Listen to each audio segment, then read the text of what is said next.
El forastero. Un día que conversaba tranquilamente con el viejo mayordomo Simón, de diferentes tópicos, este me dijo de repente: «Sabe, señor, que nos ha llegado un peón nuevo».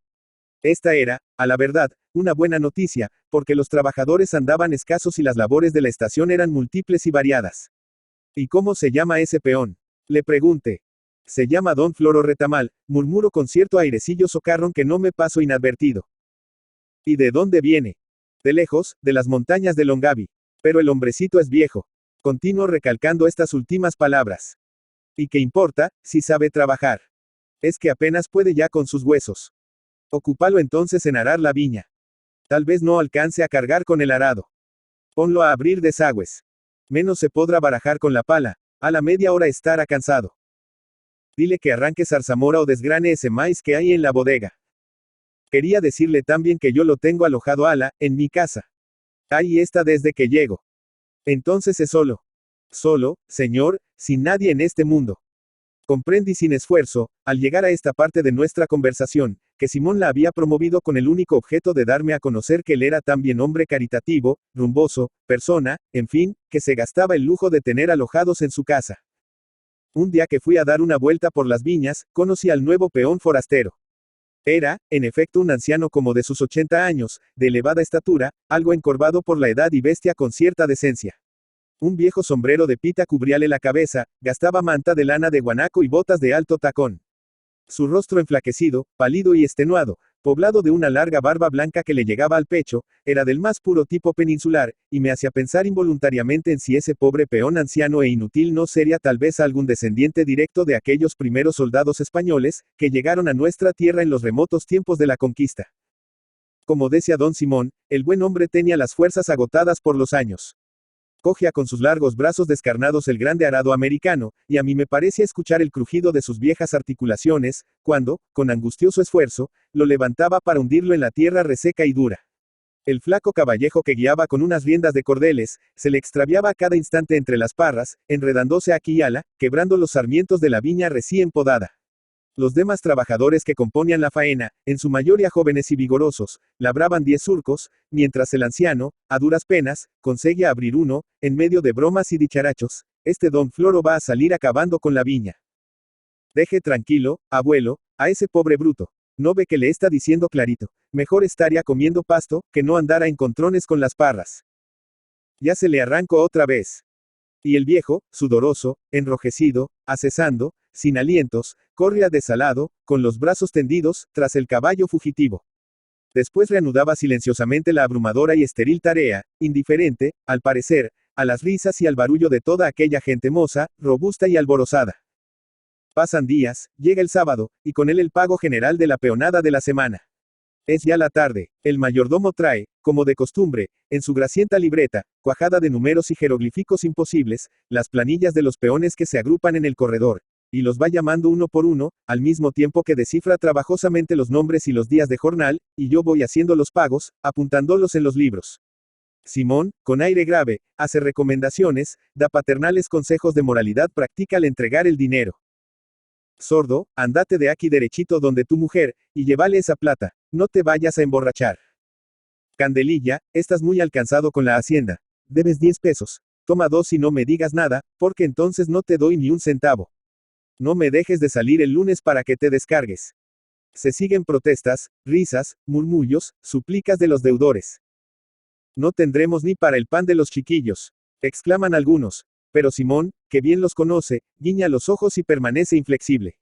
Al fin, todos se retiran tranquilamente y, al parecer, resignados. «¿Y usted, don Floro, cuántos días nos ha trabajado?», dice el mayordomo, con cierto tonillo despreciativo, dirigiendo una mirada al anciano forastero que, de pie, apoyado en un pilar, permanece silencioso, dándole vueltas lentamente a su sombrero de pita. Lo ha de saber mejor que yo, don Simón. Para eso está aquí», contesta secamente el interpelado. 6 días, a 1 peso.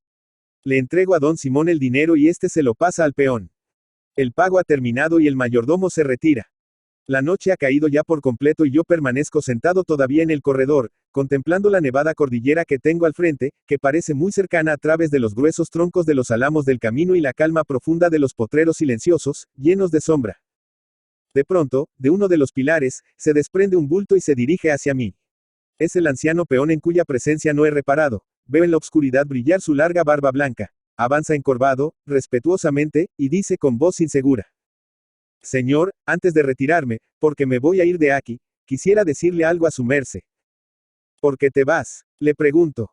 Porque, luego lo sabrá. Y, además, bien veo que ya no estoy para trabajar. Pero es de otra cosa de lo que quería hablarle. Guarda silencio un instante, y enseguida continúa, elevando ligeramente el tono de su voz gastada, de anciano. Simón le habrá dicho que estoy alojado en su casa. Lo sabía, le contesto. Pues bien, quería decir a Ude, antes de irme, que yo tengo mis derechos para estar ala.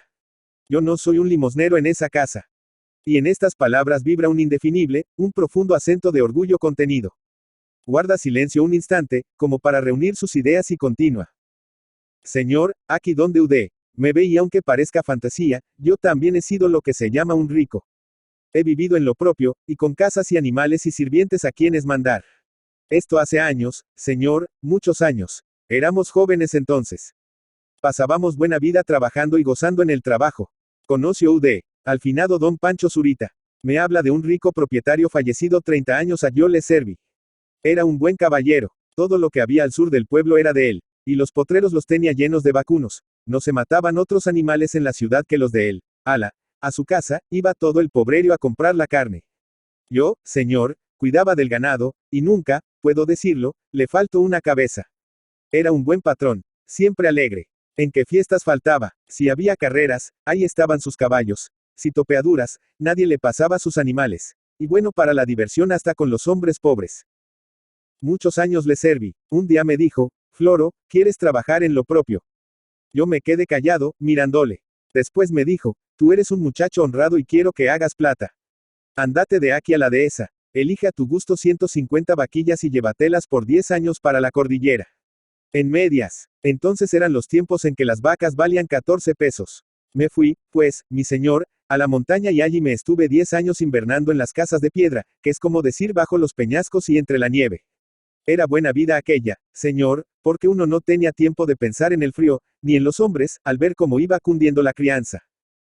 Al fin de aquellos 10 años nos partimos con don Pancho, y le dije, yo, señor, estoy hecho por ala. Voy a ver modo de quedarme y comprar un pedazo de tierra. Y así lo hice. Me compré un suelo que era para todo, para vacunos, para ovejas y para siembras. Edifiqué con mis manos una buena casa con su huerto y sus corrales, le planté un parrón para tener licor en los inviernos, y ahí estuve viviendo un tiempo largo.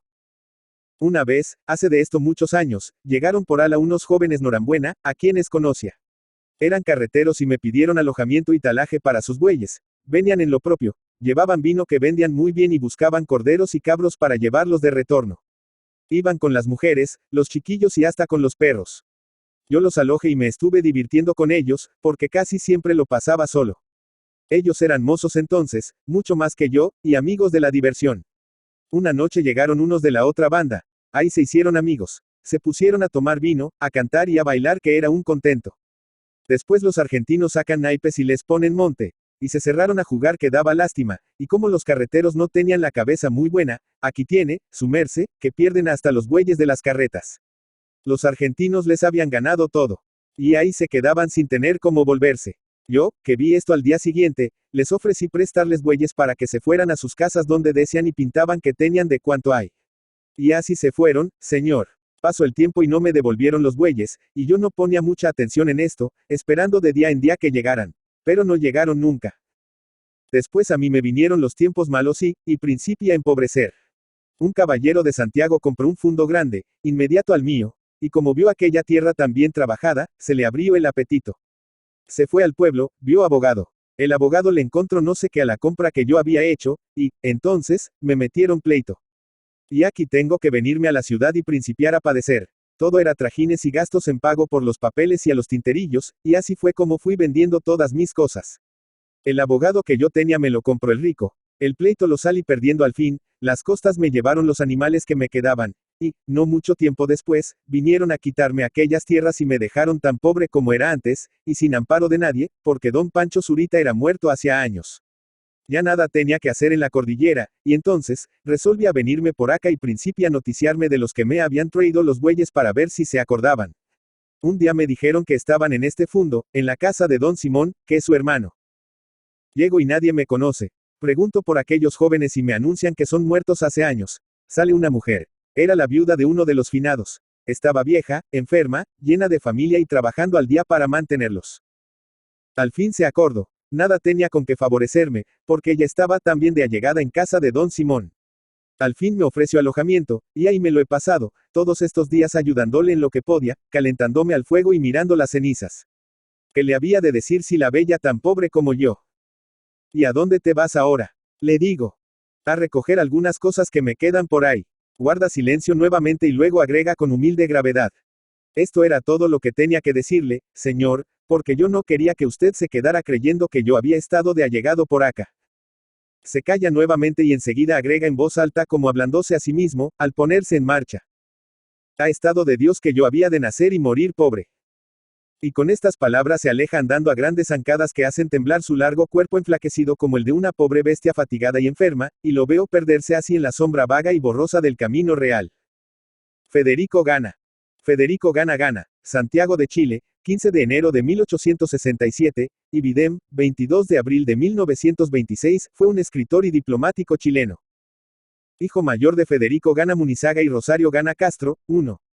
Primos hermanos entre sí y descendientes de Alberto Blest Gana. Inició sus estudios secundarios en el Liceo de Linares en 1878, donde cursó el primer año.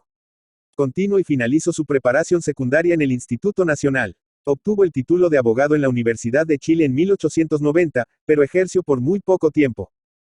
Vivió principalmente en Santiago y en San Bernardo.